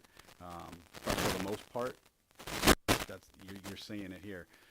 So what that means is there's not a lot of margin for the unexpected costs, and they are going to happen. And so we need to brace ourselves that what you see here is just a projection based on what we know today, and it's going to change, and that's why we have a 45-day revise, a first interim revision, and a second interim revision, is so that you can keep up with reality. Yeah, but it's a better projection than we're looking at.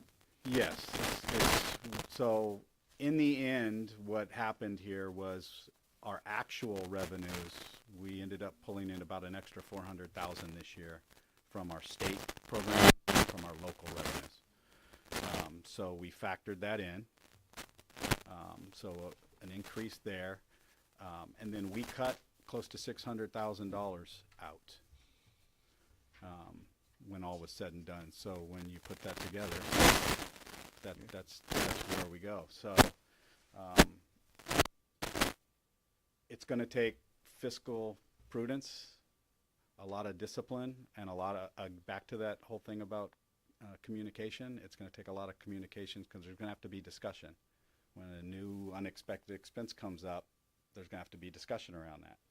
Are we going to remove something else that maybe we don't need in favor of this, or are we going to dip into our fund and cover it because we feel it's necessary? Neither one is wrong. It's just a decision, right? So just kind of keep that in mind as we continue. Are there any questions so far? No? All right.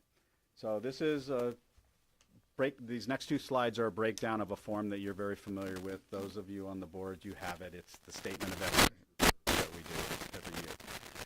So it's just restating what you saw there.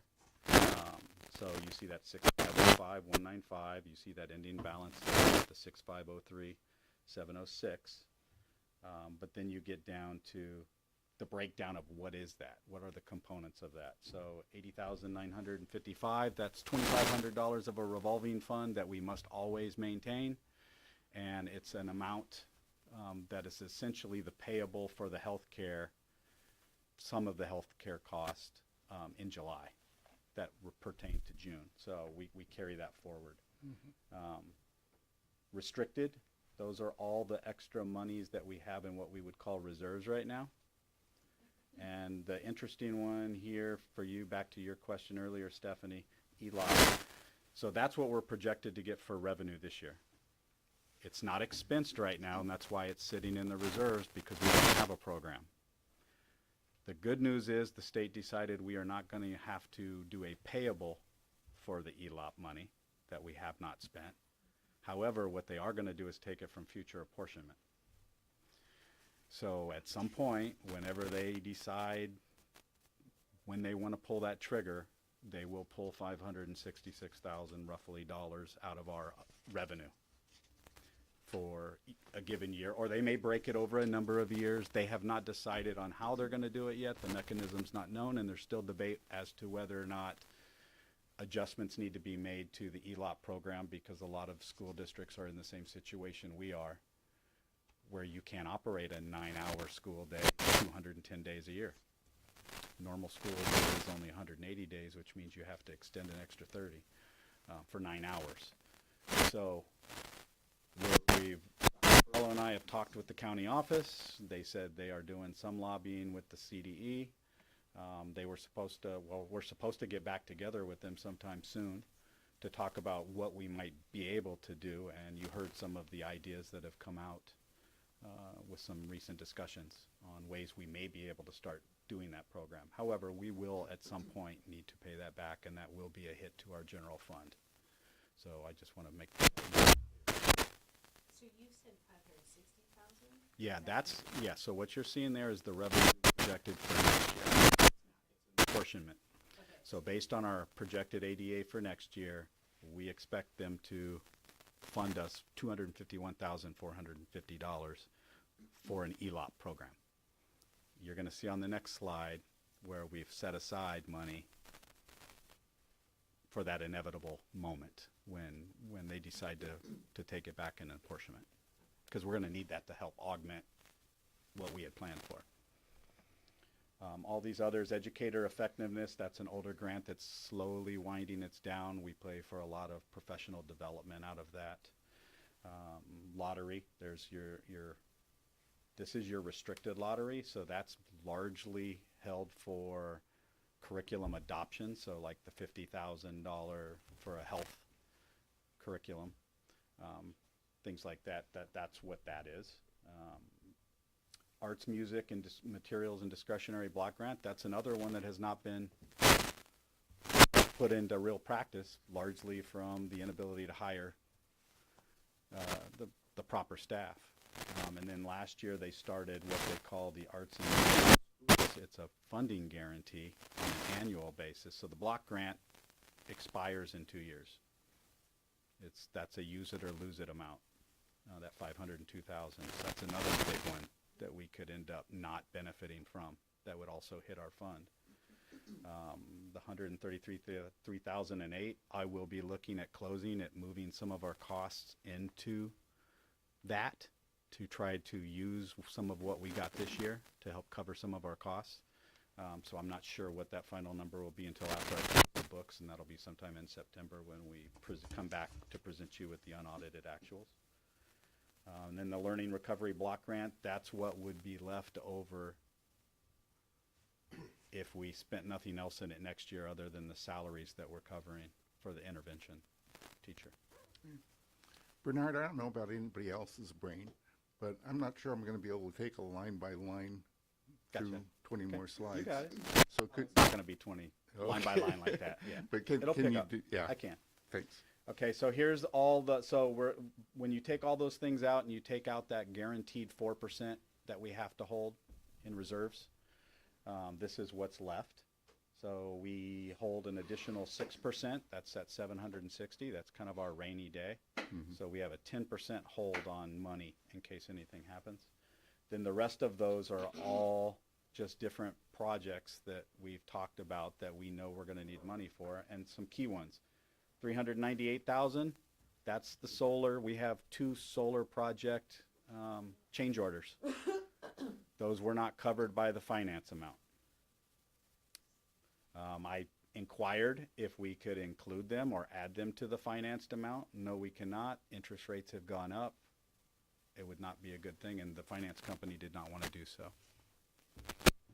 Yes. That 4.6 million.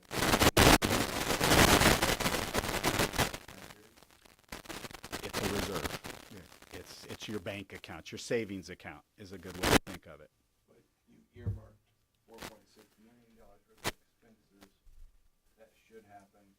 Or may happen over time, yes. Could be 2 years, 3 years. A couple of these have been on there for quite a while, I understand, like the underground storage tank. That 4.6 comes out of that roughly 6. Yes, that's exactly right. That's exactly right. So those are the different things that we have there.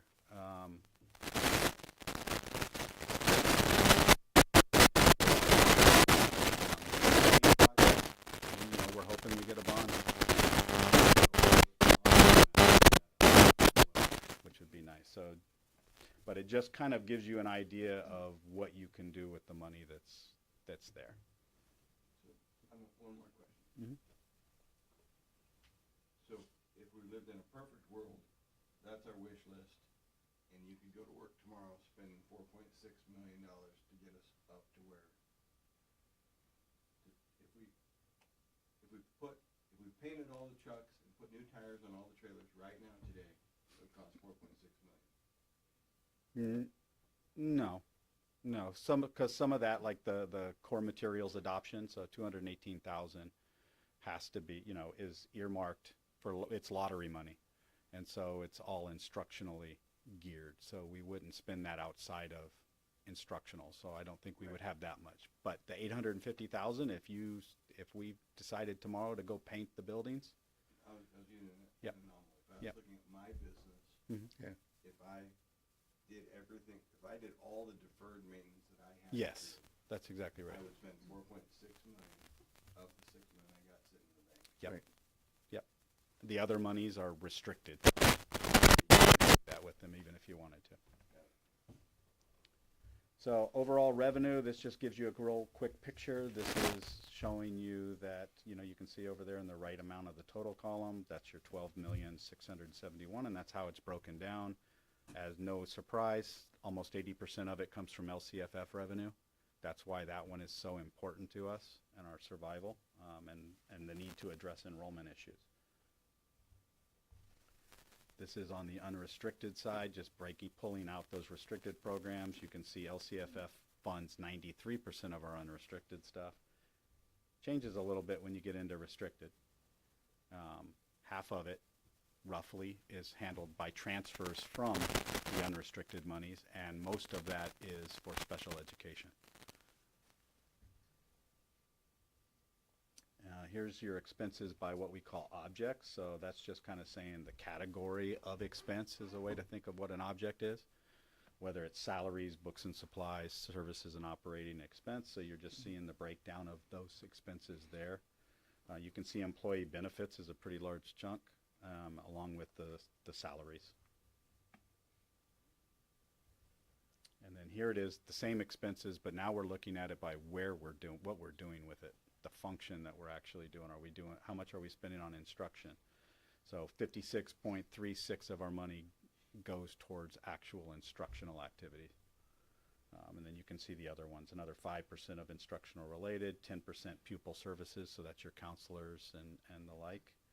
And then the rest of it is general administration, plant services, and other expenses. Unrestricted by object and function, we won't, this is just a little more narrow view of what we just saw. So in the deference of time, we'll just kind of go through these real quick. You've got them in your packets, and we'll be coming back for adoption in a week, on the 18th. Restricted expenses, a little bit different, so about the same amount spent on instruction there, but you can see there's some slightly different breakdown of the various categories there outside of the instructional piece. So multi-year, so this is where we start looking outward from next year, right? So next year doesn't look so bad, certainly not in comparison to where we were at second interim, but what about going forward? So a couple things where we have to consider here. Going to have to stay on top of cash flow. That's my responsibility. I'll be having to review that on a monthly basis and making sure we're not getting ourselves in any negative cash positions, which we should not. Minimum wage increase, you know, at 16, there's legislature going through right now, go up to 18, even more pressure on our wages and our salary schedules. So that's something we have to keep an eye on. Just the shortage of certificated and classified staff. You know, it's hard to fill certain positions, which affects everything.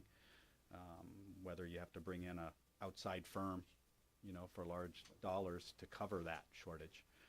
That's an expense that we want to avoid. Enrollment continues to be a challenge.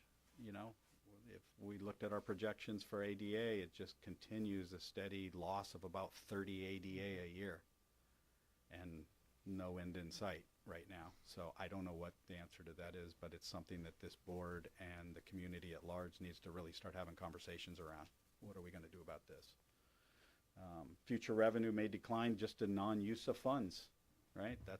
We're not using our art money, we may have to give it back. If we're not using our ELOP program, we have to give it back.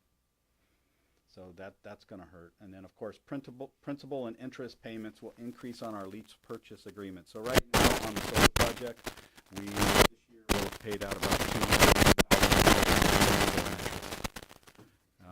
That payment schedule goes out into 2038, I believe. So next year we get a little bit of a reprieve. It's broken down to $290-some thousand payments, so $180,000, and then it starts a steady increase from there again. That hopefully is offset by our savings, which we still don't know. That's another consideration in the budget right now. I have no savings built in for what we hope to get the solar project, just because I don't know. So I'm leaving it in on the expense side. So our expenses may be overstated, right? Multi-year project considerations, again, just a rehash of where the COLAs are going. So they're starting to get up there a little bit more, and we actually see in the second out year, because we do a 2-year look out, we start to see revenue kind of get a little bump with that higher LCFF amount, with that higher COLA. Still possible that the state could do deferrals. They haven't. They've chosen not to thus far, but that can always happen where they'll hold back what they owe you because they cannot pay their bills. We hope that does not happen. That happened back in 2008 quite a bit. There's vulnerability due to the loss of funding. So we had our counselors, 2 counselors and an intervention teacher funded out of ESSER money, which was our COVID money. There's no replacement for that. So now we're back to where we were pre-COVID in a sense, but 3 new very critical members, but that we have to find funding for.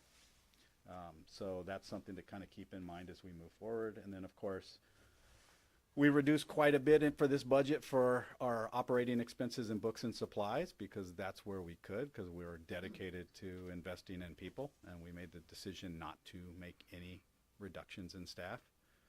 However, at some point we're going to reach a point where we can't reduce our services and operating expenses anymore, because you just need a certain base amount to be able to operate.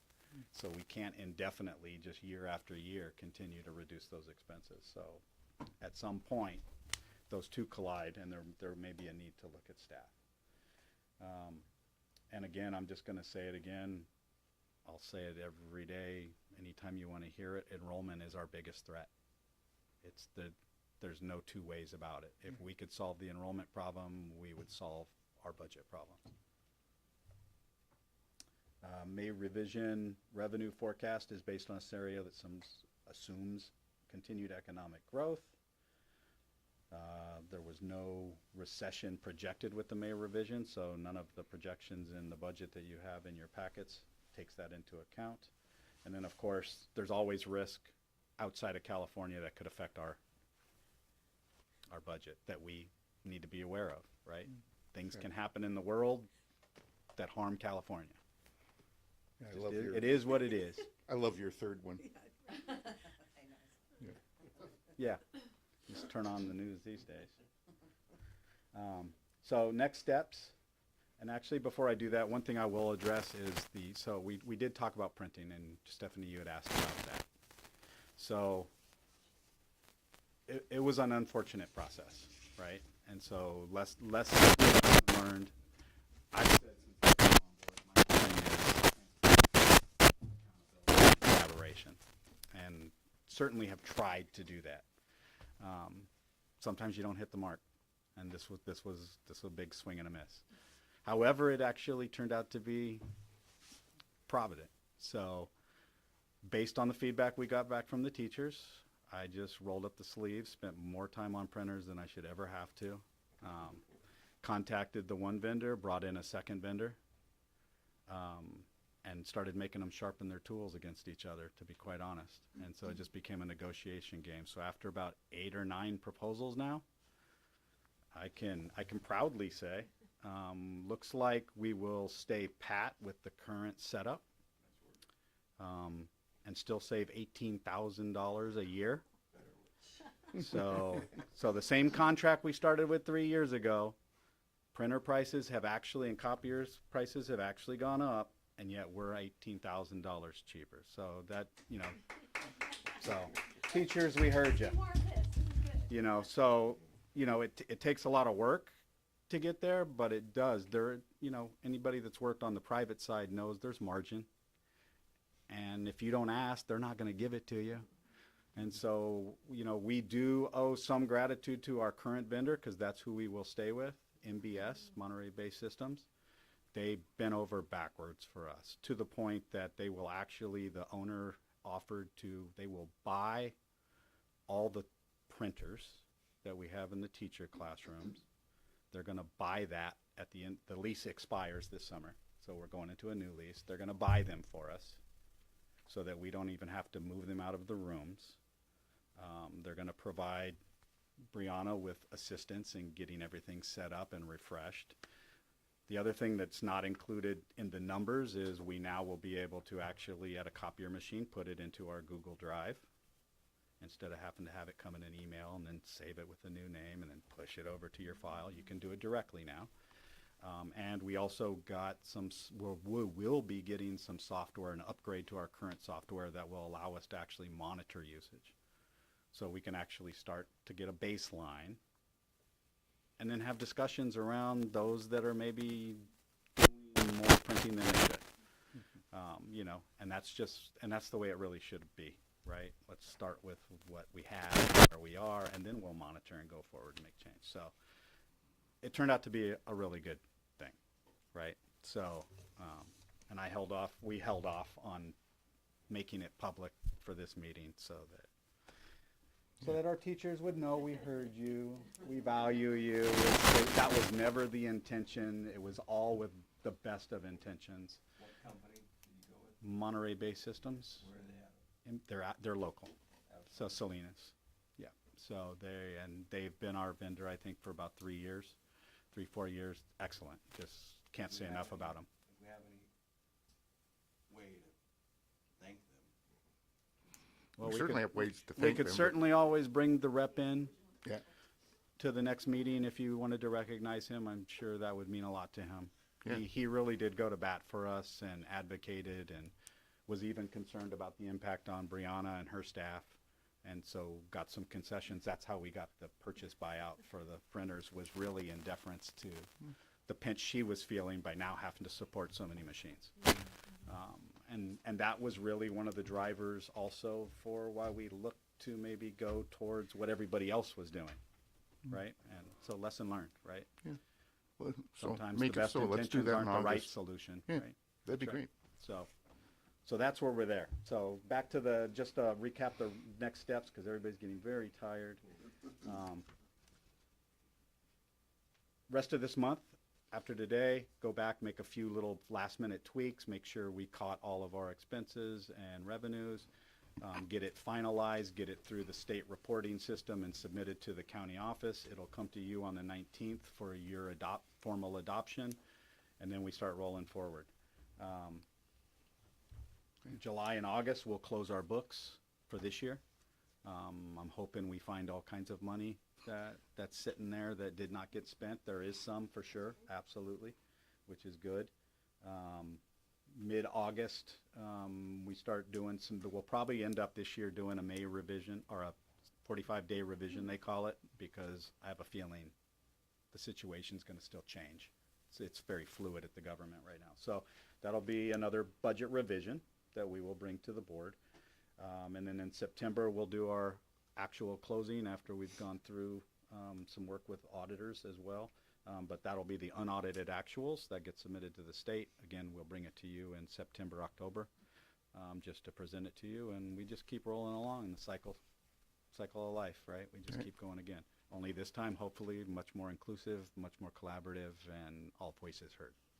Thanks, Bernard. Yeah. Three things before we go to public comment. Well, the first thing is that, folks, this has moved us from yow kind of a budget to an ouch kind of a budget.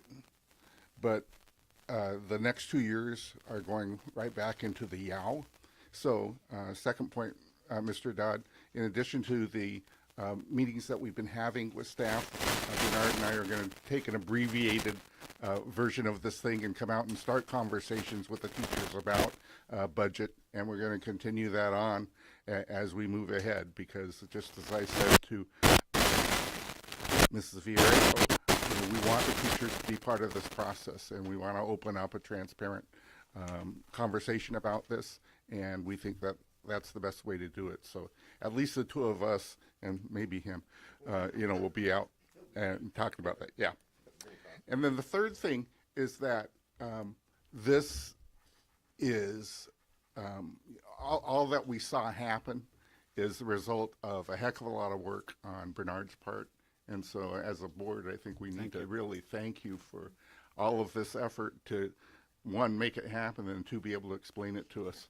All I ask is a pillow and a warm plate. It's been a while. All right. Great. Okay, so I need a motion to move to public hearing. Motion. Second. All in favor, say aye. Aye. Motion passes 4-0-1, and we are now in public hearing. So, you had a question? You can always email. Sorry about that. Yeah, sure.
Okay, thanks.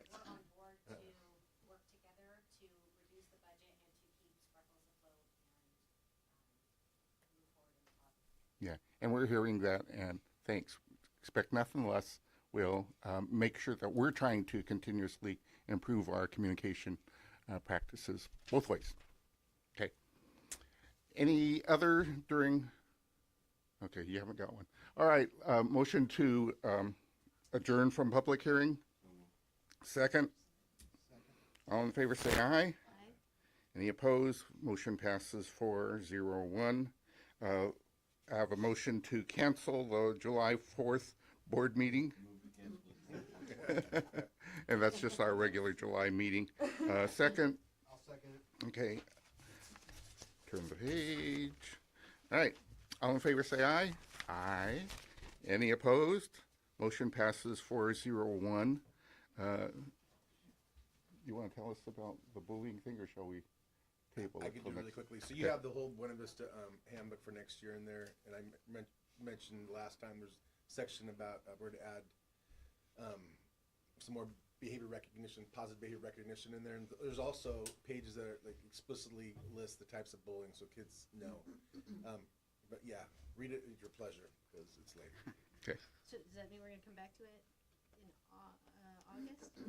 Well, did you have questions or things you wanted to raise about it? Well, just short things. How about that? If I promise they're short. 'Cause it is an important, I mean, it's a very important topic, so I don't want to.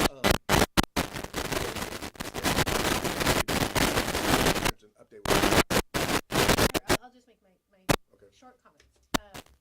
First of all, I really appreciate the language. I think it's really good. I think that's really good step.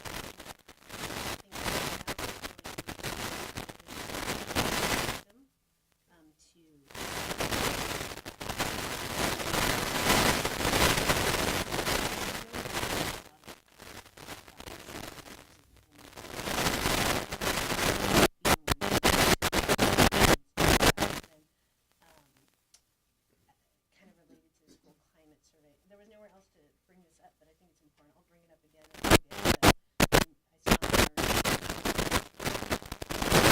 TV, less than 70% identified that they feel safe at school or have an adult feel connected to. And then also only 55% like school. Yep. Those are Yeah, if you look at the two surveys, they're some things that Yeah. need to be on our it was hard to look at them too. Okay. All right, we got a bunch of personnel things to roll through,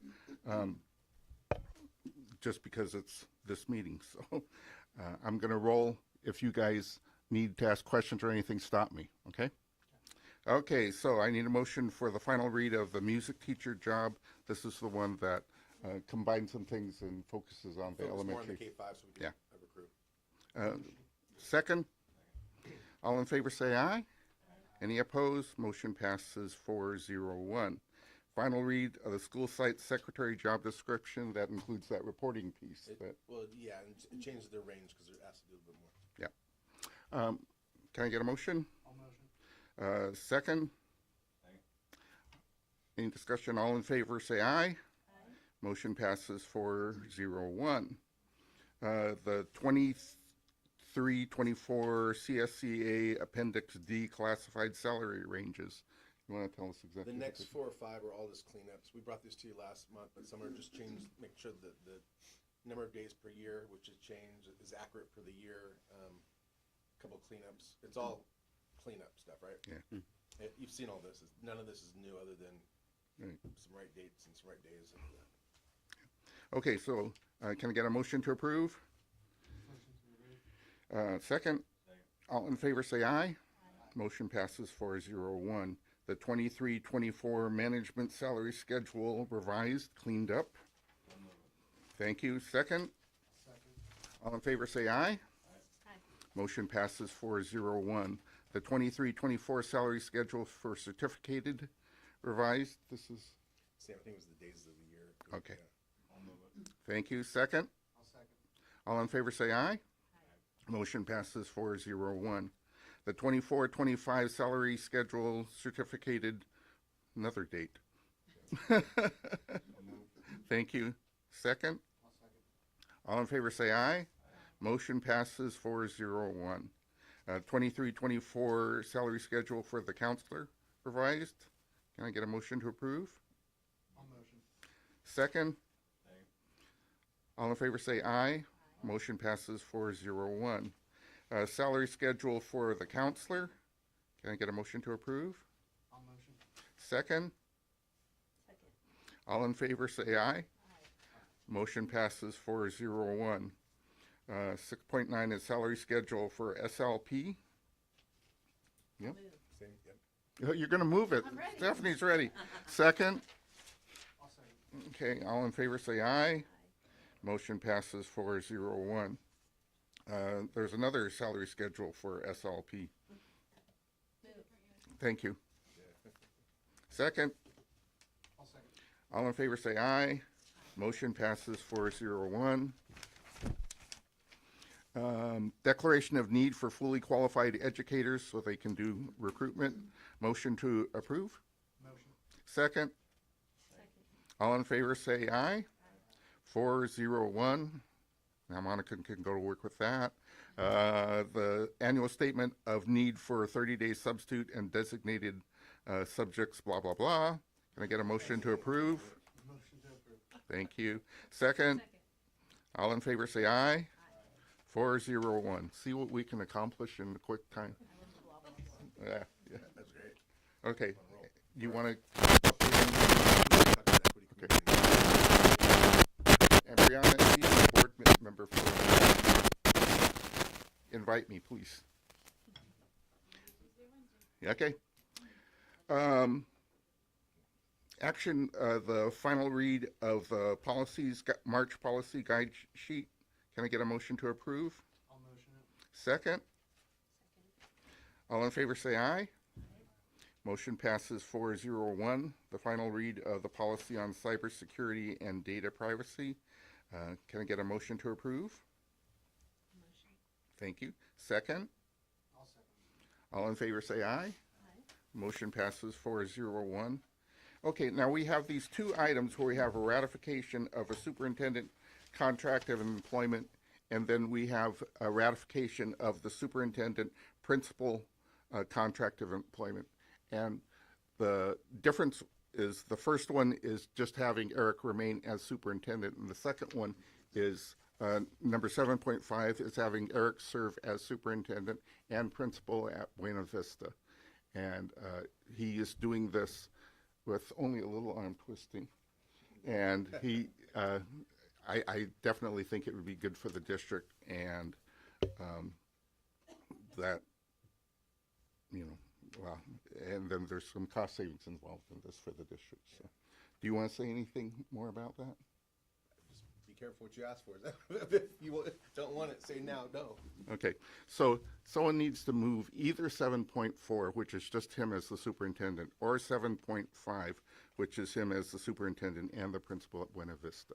Does item 7.4 need to be moved and then And voted down? Okay. So somebody move 7.4. Well, okay. Let me just make sure, looking down the table, everybody make eye contact. We're going for the principal superintendent, right? 7.5 puts Eric in a role as a principal and a superintendent. Yes, correct. If that motion passes. Yes. The previous motion, 7.4, if that was voted on and approved, he would simply be principal. Yeah. No. Superintendent. Oh, yeah, superintendent. Same Yeah. thing I'm doing now. Yeah. Then 7.5 would be null and void. Yeah, we'd have to vote that one down because we can't have him in two jobs. Okay? All right. So having said that, someone want to move 7.4? I'll move 7.4. Second? I'll second. Okay. And all in favor say aye. Any opposed? Okay, so the motion fails 0-4-1. Monica's nodding, so I must have done that right. Now, somebody want to move 7.5? I'll move 7.5. Okay, second? Okay, before we vote on it, there's a little bit of discussion, and that is that in combination with this, you're going to be thinking about having some teacher on special assignment or something to help you with that. Yeah. And we wanted to be, as a board, in that conversation, you know, so that we know that becomes a transparent process. Absolutely. For people to go through. I see it being part of negotiations that would include everyone. Okay. And that's a 4-year role? Yeah. Is that standard for? It's the maximum length of a superintendent contract. Maximum length of a superintendent contract? And that's currently what I have now. Yeah. You just finished a 4-year contract? I finished the first of a 4-year. Finished the first of a 4-year, ratifying that to. Yeah. Right, add some so this duties would just to the follow, next yeah, year. exactly. Yeah. And having finished the evaluation process, we're moving into the next cycle. Okay. And I don't, as not part of a motion,